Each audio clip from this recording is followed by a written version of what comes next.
Salut, ici aujourd'hui je vais expliquer un film fantastique appelé The Everybody Man. Le film s'ouvre avec un homme d'âge moyen nommé Andreas Ramia dans une station de métro. Il remarque un couple au loin qui s'embrasse et fait des bruits étranges. Le baiser ne semble pas romantique mais très bizarre et énergique. Qu'après les avoir observés pendant un moment, Andreas décide qu'il ne peut plus supporter cette vie misérable et saute sur les voies ferrées. Dans la scène suivante, nous voyons une station-service abandonnée au milieu du désert où un vieil homme accroche un panneau de bienvenue. Quelques instants plus tard, un bus arrive avec Andreas comme seul passager. Il est inopinément en vie et n'a aucune idée de comment il s'est retrouvé ici. Le bus le dépose à la station-service où le vieil homme le salue en disant qu'il l'attendait. Il retire ensuite le panneau de bienvenue et propose d'escorter Andreas jusqu'à sa nouvelle maison. Il est toujours perplexe mais il entre. Ils arrivent ensuite dans une ville moderne qui semble paisible mais en même temps très sans vie. Le vieil homme laisse Andreas à son appartement et lui donne les clés. Il lui parle aussi de son nouveau travail de comptable en disant que c'est une très bonne entreprise. Andreas se dirige ensuite vers son logement qui est meublé et avec quelques vêtements pour lui. En se regardant dans le miroir, il est surpris par son apparence rude et décide de se raser le lendemain matin. Andreas porte un costume et se dirige vers son premier jour de travail. Il est accueilli par son patron qui le présente à certains de ses collègues. L'ambiance du bureau est positive et tout le monde semble très sympathique. L'après-midi, Andreas sort pour sa pause déjeuner. Il s'assoit sur un banc près de son bureau et se met à manger après avoir fini son repas. Il retourne à son bureau mais est témoin de quelque chose d'inquiétant en cours de route. Un homme a sauté d'un bâtiment et s'est retrouvé coincé dans une clôture en fer. Ses organes internes sont éparpillés sur le sol, créant un spectacle terrifiant. Cependant, les gens autour de lui ne semblent pas trop dérangés, comme si c'était une chose normale. Les nettoyeurs tentent également de retirer son corps sans trop d'inquiétude. Andreas ne peut plus supporter ce spectacle et se dirige vers son bureau. Lorsqu'il regarde par la fenêtre, il voit que le corps a déjà été enlevé et la zone a été nettoyée comme si de rien n'était plus. Tard dans la nuit, Andreas se dirige vers un bar pour se saouler, mais même après avoir beaucoup bu, il ne ressent pas les effets de l'alcool. Il se dirige ensuite vers la salle de bain et commence à se plaindre en affirmant que l'alcool ici semble être mélangé à de l'eau. L'homme en face de lui dit que ce n'est probablement pas vrai. Juste à ce moment-là, un autre homme nommé Hugo prend la parole depuis l'intérieur de la cabine des toilettes. Il est d'accord avec Andreas et dit que tout ici a un goût fade, y compris la nourriture et la chaleur des femmes. Par la suite, Andreas suit Hugo hors du bar et se retrouve devant un sous-sol. Il entend une belle musique venir de l'intérieur mais n'ose pas s'approcher de la source et part. Le lendemain, Andreas coupe du papier à son bureau quand il devient soudainement curieux et se coupe délibérément le doigt. Il commence à crier de douleur, ce qui attire l'attention de ses collègues, mais étonnamment il ne semble pas concerné et se contente de lui demander pourquoi il est assis dessus le sol. Andreas leur demande de ne pas le toucher mais il perd bientôt connaissance à cause d'une perte de sang. Quand il se réveille, il se retrouve à l'arrière d'une voiture avec sa main bandée. Accompagné par des nettoyeurs de la ville, il procède à le reconduire chez lui, et pendant le trajet il ne prononce pas un seul mot. Quand ils arrivent enfin chez lui, Andreas les remercie mais les nettoyeurs ne répondent pas. Plus tard, Andreas va à la salle de bain et retire le bandage de sa main. À sa grande surprise, il découvre que sa main est coupée, le doigt a complètement repoussé sans aucune cicatrice ni marque. Ces événements étranges l'effraient tellement qu'il ne parvient pas à s'endormir cette nuit-là. Le lendemain matin, Andreas retourne à la station-service où le vieil homme met un autre panneau de bienvenue. Un bus arrive bientôt et un homme descend pour être accueilli par le vieil homme. Quand il tourne pour partir, Andreas décide de le suivre pour voir où il va, mais le bus disparaît soudainement quelques secondes plus tard, le laissant plus confus que jamais. Andreas retourne à son bureau où se trouve son patron en l'attendant. Le patron lui demande s'il s'adapte bien à l'environnement de bureau et s'il a besoin de nouvelles chaises ou d'ordinateurs. Andreas lui assure qu'il va bien et le patron dit qu'il peut prendre une pause déjeuner aussi longue qu'il le souhaite. Andreas se rend ensuite à la cafétéria du bureau et déjeune avec ses collègues pour la première fois. Il s'entend bien avec eux et l'un d'eux l'invite même à un dîner plus tard dans la soirée. Il arrive à la fête et parvient à nouer des liens avec les autres invités. Il rencontre également une femme attirante nommée Anne qui est architecte d'intérieur. Andreas engage une conversation avec elle et lui demande si elle veut sortir un jour. Elle accepte instantanément, presque comme si elle l'attendait. Andreas la ramène ensuite chez elle après la fête où ils finissent par faire la fête. Après cette nuit, la vie de notre protagoniste s'améliore. Il garde une plante dans son bureau et achète une voiture de luxe. Sa relation avec Anne se rapproche également de jour en jour et il l'aide à rénover sa nouvelle maison. Une fois que les rénovations sont terminées, les deux prennent la grande décision d'emménager ensemble, mais après un certain temps, Andreas commence à s'ennuyer de cette routine et des problèmes commencent à surgir dans sa relation avec elle. Il se rend compte qu'il ne ressent rien pour elle et même quand ils font l'amour, cela manque de passion. Une nuit, alors qu'il n'arrive pas à dormir, il sort du lit et décide de boire du café, mais il n'a aucun goût comme d'habitude.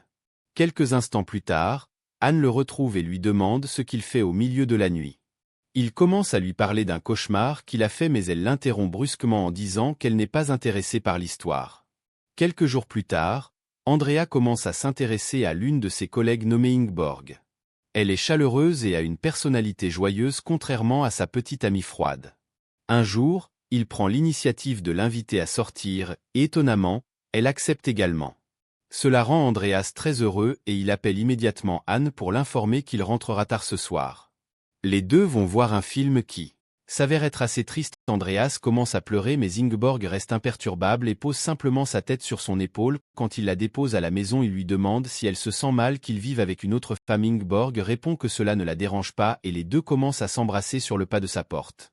Dans les jours qui suivent, les deux commencent à sortir ensemble en secret et il semble être éperdument amoureux d'elle. Andreas finit par se lasser de vivre avec Anne et décide d'être avec l'amour de sa vie. Un soir, il s'approche d'Anne et lui demande de mettre fin à leur relation. Il avoue qu'il est tombé amoureux de quelqu'un d'autre au travail. Étonnamment, cela ne dérange pas Anne et lui demande de partir après dimanche car ils recevront des invités ce soir-là. Andreas se précipite chez elle au milieu de la nuit avec des fleurs. Il l'emmène ensuite et la surprend avec un dîner dans un restaurant chic. Tout en mangeant, il annonce qu'il a rompu avec Anne et suggère qu'ils peuvent désormais vivre ensemble. Cependant, Ingeborg ne semble pas très ravie et dit qu'il n'aurait pas dû faire ça. Elle ne pensait pas que leur relation était sérieuse et révèle également qu'elle a vu plusieurs hommes en même temps. En entendant cela, Andreas est clairement dévasté mais il fait semblant d'aller bien. Il dit que cela ne le dérange pas parce qu'il trompait aussi sa petite amie. Il demande ensuite à Ingeborg d'arrêter de voir d'autres hommes à partir de maintenant. Elle est un peu hésitante au début mais finit par accepter, non pas parce qu'elle l'aime pourtant mais comme son appartement est trop petit et qu'elle a besoin d'un espace plus grand, cela le déçoit tellement qu'il quitte le restaurant sans finir son repas. Suite à cela, Andreas se dirige vers la gare où il remarque deux couples s'embrassant étrangement. Épuisé par sa vie, il saute sur les voies ferrées pour se réactiver, mais quelque chose d'étrange se produit. Même si plusieurs trains le traversent, il ne meurt pas malgré son corps écrasé et ses os brisés. Il récupère miraculeusement après plusieurs heures. Andreas se lève et suit la lumière au bout du tunnel. Il boite et arrive en ville où les nettoyeurs le trouvent. Ils le mettent dans leur voiture et le conduisent chez lui. Lorsqu'il le voit, elle n'est ni surprise ni inquiète de son état et lui demande plutôt s'il est disponible pour faire du karting ce week-end. Sans autre option, il accepte son invitation et s'abandonne à cette vie vide. Un soir, en rentrant chez lui, il tombe à nouveau sur le sous-sol d'Hugo et entend la musique. Intrigué, il frappe à la porte et demande à avoir une conversation. Hugo a d'abord peur de le laisser entrer, mais après l'avoir convaincu, il le fait finalement. Andreas remarque que le sous-sol est rempli de lumière et d'une peinture recouvrant un petit trou d'où s'échappe la musique. Il jette un œil à travers et remarque une lune de l'autre côté, ce qui l'excite beaucoup. Le lendemain, au travail, Andreas continue de penser à ce qu'il vit la nuit précédente. Son patron remarque qu'il semble un peu distrait et lui demande ce qu'il a en tête. Andreas révèle qu'il manque le goût du chocolat chaud et le bruit des enfants qui jouent autour. Il se demande pourquoi cet endroit n'a pas d'enfants, seulement des adultes et des personnes âgées. En entendant cela, son patron est un peu surpris mais ne dit rien. Et le soir, Andreas retourne au sous-sol et commence à creuser le tunnel avec une perceuse électrique. Hugo le gronde pour attirant l'attention et lui demandant de partir, mais juste à ce moment-là, une odeur exquise de quelque chose de délicieux émerge du trou, ce qui excite également Hugo et il commence à aider Andreas à creuser le tunnel. Le lendemain, Andreas retourne à son lieu de travail et découvre qu'il a été remplacé par quelqu'un qui lui ressemble.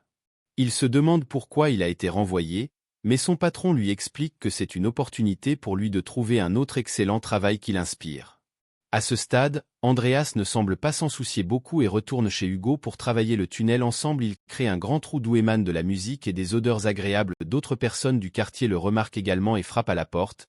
Ils supplient de voir sur quoi il travaille et promettent de ne pas le signaler. Cependant, les deux hommes les renvoient en prétendant qu'il répare simplement une fuite. Peu de temps après, Andreas commence à ramper dans le tunnel et atteint presque l'extrémité opposée. Là, il voit un monde réel avec une maison colorée et voici des enfants qui jouent en arrière-plan. Son bras s'étend dans la maison où il parvient à voler un gâteau posé sur le comptoir de la cuisine. Juste à ce moment-là, Les nettoyeurs arrivent et le tirent par la jambe, mais Andrea a toujours le gâteau qu'il dévore en un éclair.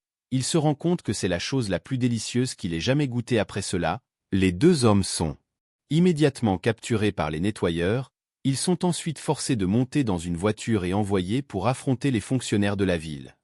Hugo est bientôt libéré car il ne représente pas une grande menace pour eux, mais Andreas garde sa position et ne demande pas grâce tandis qu'Andreas est assis dans la voiture. Un fonctionnaire arrive et l'informe que tout le monde dans cette ville est heureux et veut que cela reste ainsi. Elle dit qu'ils sont fiers de ce qu'ils ont accompli et demande à Andreas d'arrêter de causer des problèmes, mais il reste assis là sans voix et il est clair qu'il ne va pas leur céder. Après quelques discussions, les dirigeants de la ville décident d'envoyer Andreas à un autre endroit. Il est à nouveau emmené à la station-service où le vieil homme vient le chercher. Puis enfermé de force dans le coffre et emmené de là, Andreas se cogne et se débat pendant un moment, après quoi il perd bientôt connaissance. Pendant ce temps chez Hugo, les nettoyeurs sont vus en train de fermer le trou dans le mur de retour en ville. Nous voyons qu'Anne et Ingeborg ont trouvé de nouveaux petits amis et vivent heureux. Pendant ce temps, Andreas arrive enfin à destination alors qu'il ouvre la porte du coffre d'un coup de pied et sort. Il est choqué de se retrouver dans un terrain vague et gelé sans aucun signe de civilisation. Le patron part ensuite, le laissant échouer et seul à souffrir pour toujours dans ce désert désolé. Abonnez-vous pour plus de vidéos comme celle-ci, activez les notifications et laissez un like pour aider la chaîne. Merci d'avoir regardé.